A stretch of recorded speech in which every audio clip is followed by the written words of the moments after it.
Have you ever had someone from your past suddenly pop into your head? Maybe while you're folding laundry, watering your plants, or standing in the shower? It could have been decades ago, but just like that, your heart tightens, your jaw clenches, and you're back in a moment that never quite ended the way you needed it to. You start replaying the conversation you never got to finish. You imagine what you should have said. Or maybe, deep down, you're still waiting for that one apology that never came. You're not alone. So many of us carry pain from relationships that ended not with closure, but with silence, or worse, a slammed door. And as the years go by, that pain doesn't always fade. It just settles into our bones, our habits, and sometimes our health. Today, I want to talk with you, just us, about something most people don't bring up enough. What it means to make peace with people you'll never reconcile with. Not everyone gets a proper goodbye. Not every hurt gets healed by both sides. But that doesn't mean you can't still find your own kind of peace. And I know this is especially important now, because the older we get, the more we begin to reflect, not just on what we've gained, but also on what we've lost or never got to finish. Let's sit together in that truth for a moment. Let's talk about those old memories that never quite faded. About why peace isn't blind forgiveness. About the kind of grief that has no funeral, and why choosing yourself quietly and firmly is one of the bravest things you'll ever do. Now, maybe you're thinking, I've moved on, I don't need to revisit that. But let me ask you this. Does your chest still tighten when their name comes up? Do you still feel that little drop in your stomach when you drive past a place that reminds you of them? Because if so, maybe that part of you hasn't fully moved on. And that's okay. We can start from there. What makes this so hard is that our brains are wired for closure. We are storytellers at heart. We want things to make sense. We want a clear beginning, middle, and end. And when a relationship ends with confusion, betrayal, or abandonment, the story just kind of hangs there, incomplete. That's why, even years later, those memories can hit you out of nowhere. Because somewhere deep down, your mind is still trying to rewrite the ending. But here's what I've learned. Sometimes that ending never comes. Sometimes the apology doesn't arrive, the misunderstanding never gets cleared up, and the person who hurt you never even realizes they did. That's one of the hardest pills to swallow. Especially when you've spent a lifetime trying to live with integrity, trying to be a good person, a good friend, a good parent, a good partner. Now you might be wondering, does that mean I just have to let them off the hook? No, that's not what making peace is about. And I want you to hear me on this. Making peace doesn't mean saying what happened was okay. It means saying you don't want it to control you anymore. There's a big difference between those two. Peace isn't soft. It isn't passive. True peace, real, inner peace, is one of the strongest things you can ever choose. Because it means you're no longer waiting for someone else to fix what they broke. You're taking that power back. You're saying, yes, it happened. Yes, it hurt. But no, it does not get to run my life. That's not weakness. That's wisdom. That's strength. That's dignity. Now, I know some of you might be thinking of a very specific person right now. Someone you loved. Someone you trusted. Maybe they were family. Maybe a close friend. Maybe a partner you spent decades with. And something happened, something real, and instead of working through it, they vanished, or denied it, or blamed you for the pain they caused. It's tempting to think that if you just stay hurt, it proves how wrong they were. That if you let go of the pain, you're letting them off easy. But let me tell you something I learned the hard way. Staying hurt doesn't punish them. It punishes you. It's your sleep that gets disturbed. Your energy that drains. Your joy that fades around the edges. You shrink yourself, little by little, trying to protect the wound. And after a while, you forget what it feels like to be light, to be open, to be free. There's something in trauma recovery called integration, and it's different from resolution. Resolution is what we all want, right? That moment where someone looks you in the eye and says, "I'm so sorry, I didn't realize how much I hurt you. What can I do to make it right?" But integration is what happens when you realize you might never get that. It's when you say, "Okay, this pain is a part of my story, but it's not the whole story." You let it have a seat at the table, but it doesn't get to sit at the head. It doesn't get to dictate the menu of your life anymore. And that is peace. I remember a time when I thought peace meant pretending everything was fine, smiling through the discomfort, reaching out again and again, even when it felt wrong. But pretending isn't peace. It's performance. It's exhausting. And it never fills that ache. I want to talk about boundaries for a minute, because they're one of the most powerful tools you can use when you can't reconcile with someone. Boundaries get a bad reputation. Some people think they're cold or cruel or mean, but they're not. Real boundaries are warm, clear, and kind. Not necessarily kind to them, but kind to you. They say, "I care about you, but I also care about me." They say, "I'm not closing the door because I hate you. I'm closing it because I love myself enough to not keep walking through pain." And if you've ever been in a relationship where you kept showing up, even when your needs were ignored, even when your voice was dismissed, you know how much that slowly erodes you. You start second-guessing yourself. You start getting smaller. And you don't even realize it's happening until one day you barely recognize who you are anymore. That's why setting boundaries isn't selfish. It's self-respect. It's how you stay whole in a world that sometimes demands you break yourself into pieces to make others comfortable. Now, sometimes the person who hurt you tries to come back. They reach out, but not with accountability, not with change, just a surface-level reconnection that would require you to pretend the past didn't happen. And in those moments, your heart might feel torn, because you want to be the bigger person. You want to be loving. But your gut says, "This doesn't feel safe. This doesn't feel real." And I want you to trust that. Because peace that asks you to lie to yourself isn't peace at all. You can still wish someone well. You can still hope they heal. But you can do that from over here. And if you've ever felt guilty for closing the door on someone, for choosing yourself, for protecting your peace, I want you to hear this now. You are not wrong for doing what's necessary to stay whole. You are not cruel for needing distance. You are not dramatic for drawing a line where it hurts. You are wise. You are brave. And you are allowed to choose peace, even if they never understand why. And yet, even after all that, even when you've set the boundary, even when you've stopped reaching out, there's still a kind of sadness that lingers, isn't there? Not the loud kind. Not the kind that makes you cry in the middle of the day, but a quiet ache. A soft, steady grief that shows up when you least expect it. You might be doing just fine, having your morning coffee, listening to the birds outside, and then a memory floats in. A voice. A laugh. A place you haven't thought about in years. And suddenly there it is again. That old, invisible wound. This kind of sorrow doesn't always have a name. It's not like grieving a death where people send flowers or drop off casseroles.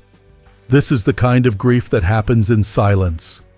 It's the loss of something that never had a proper ending. A friendship that drifted. A family bond that broke without a word.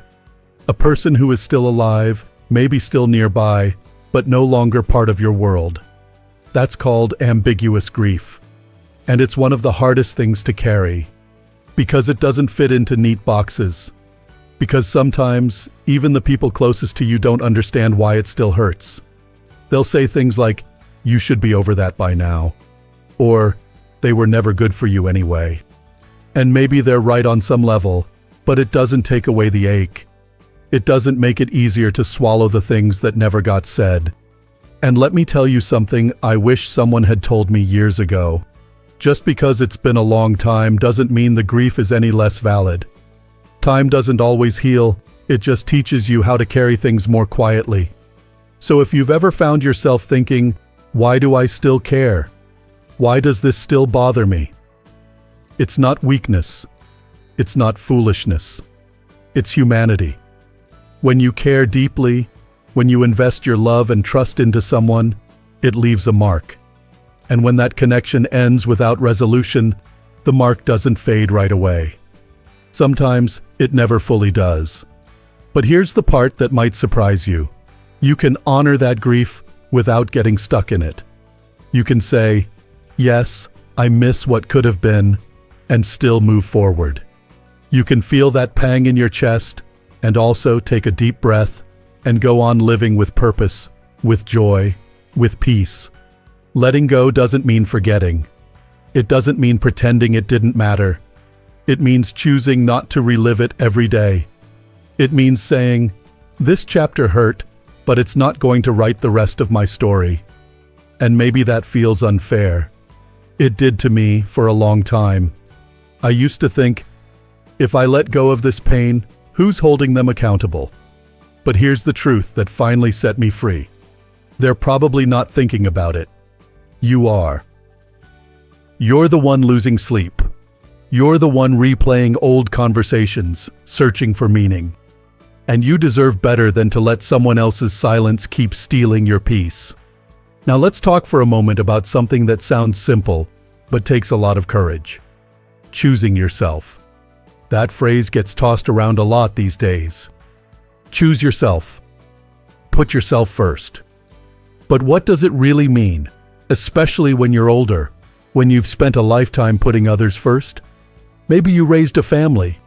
Maybe you stayed in a difficult relationship for years out of duty or fear.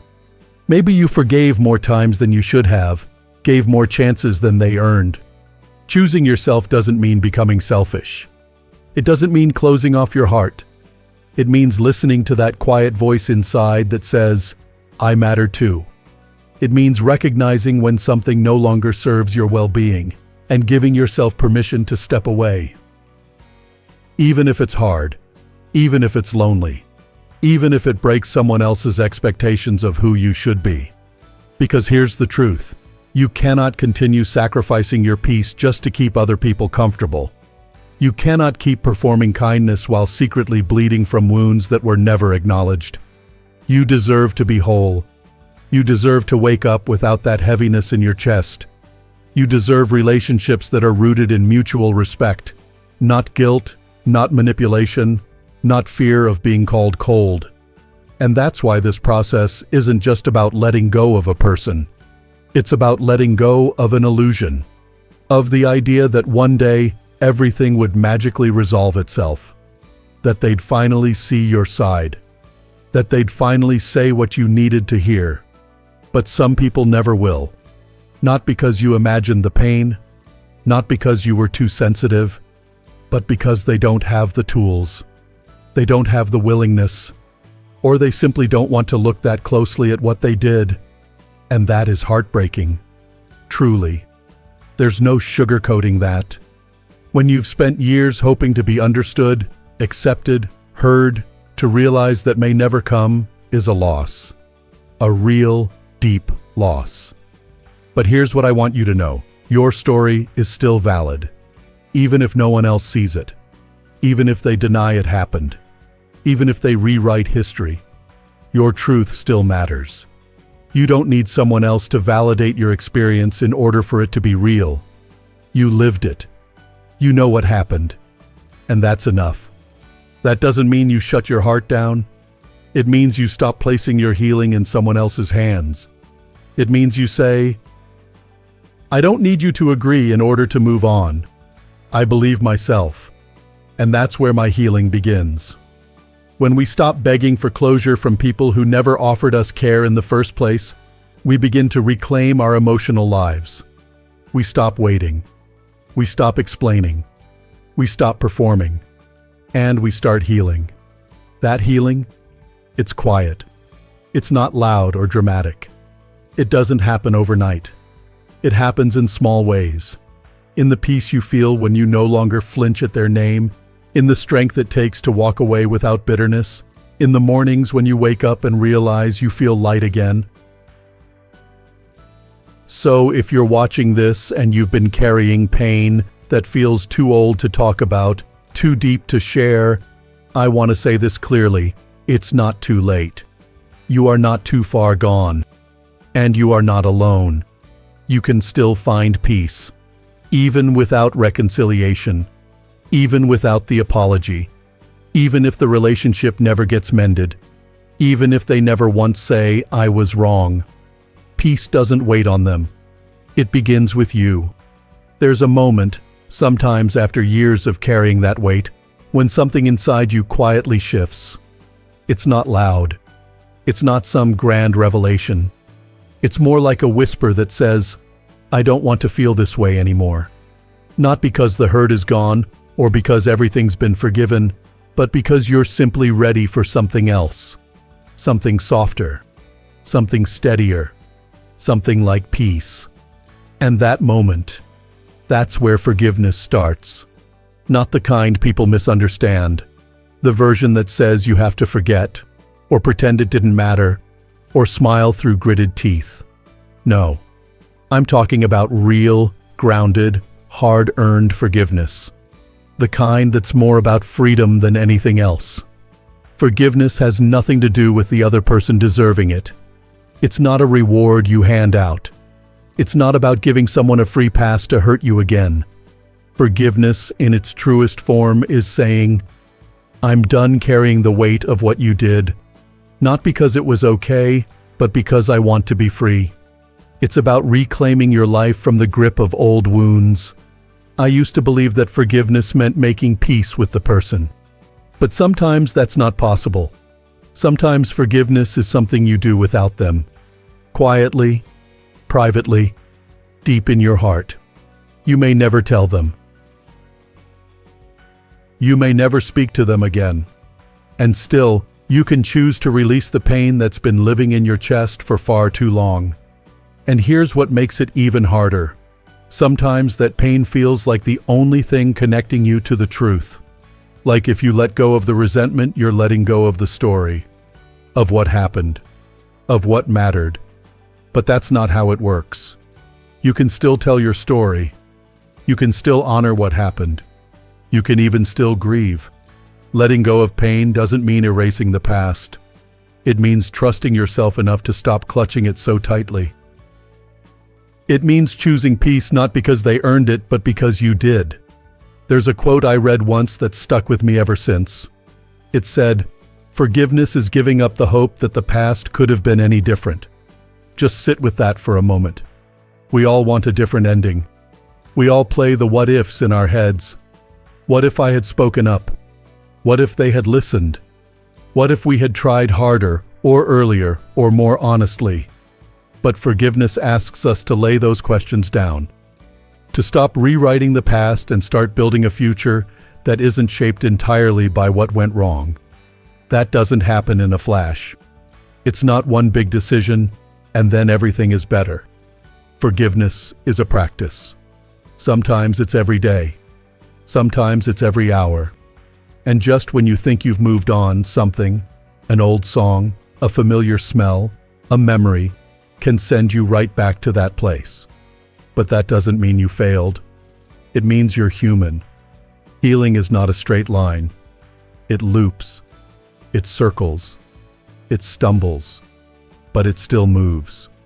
And if you ever feel like you're healing too slowly, like you should be over it by now, I want to remind you, there's no clock on this. You're not behind. You're not broken. You're just living with a heart that has stories to tell. You know, one of the most painful things in the world is realizing someone may never see your side. They may never acknowledge what they did. They may never say, "I hurt you." And not because you imagined it, not because it wasn't real, but because they can't or won't own their part in your story. That truth can bring a silence deeper than any argument. A kind of loneliness even in a crowded room. And yet even there, you have a choice. You can keep chasing understanding, or you can begin the quiet, courageous work of healing without it. That's where your power is. Not in getting the last word, not in proving them wrong, but in saying, I don't need your permission to move forward. You can let go of the need to explain. You can stop rehearsing what you wish you'd said. You can stop scanning the horizon for the apology that never comes. And you can begin to live again, fully, freely, with joy that doesn't ask for approval. This is your life, your time. And you deserve to spend it feeling light, not locked in a cage built by someone else's silence. Now, if there's one thing I want you to take from all of this, it's this. You are allowed to make peace, even with people who will never reconcile with you. You are allowed to protect your boundaries, even if others don't understand them. You are allowed to grieve what never happened, to mourn what never became. And you are absolutely allowed to stop explaining your pain to those who never cared to hear it. There is no weakness in letting go. There is no shame in choosing peace. There is no failure in saying, I've given enough. I've waited long enough. I'm ready to walk forward now. You don't need everyone to get it. You don't need their validation to begin again. Your healing is not up for debate. And if that feels hard, if it feels lonely, just know this. You're not alone in this journey. There are so many of us out here, quietly choosing peace, quietly rebuilding, quietly learning how to forgive, not because it's easy, but because we want to be free. So today, if your heart feels heavy, if you're holding on to a story that hasn't had an ending, take one small step. Breathe. Tell yourself the truth. I'm ready to stop living in the pain. I'm ready to make space for peace. You don't have to know exactly how. You just have to be willing. Your story deserves to keep going. And so do you. You've carried enough. So here you are, still standing, still breathing, still carrying a heart that has loved deeply, hurt quietly, and kept going even when closure never came. That, in itself, is a kind of victory. Maybe no one ever said that to you before, but I want you to hear it now. It takes real courage to live with a tender heart in a world that doesn't always offer explanations or apologies. You've probably had seasons in your life where you kept the door open longer than you should have. Where you stayed soft even when it felt safer to harden. You've given people the benefit of the doubt. You've hoped for change. You've waited for someone to come around to finally understand how their words or their absence changed you.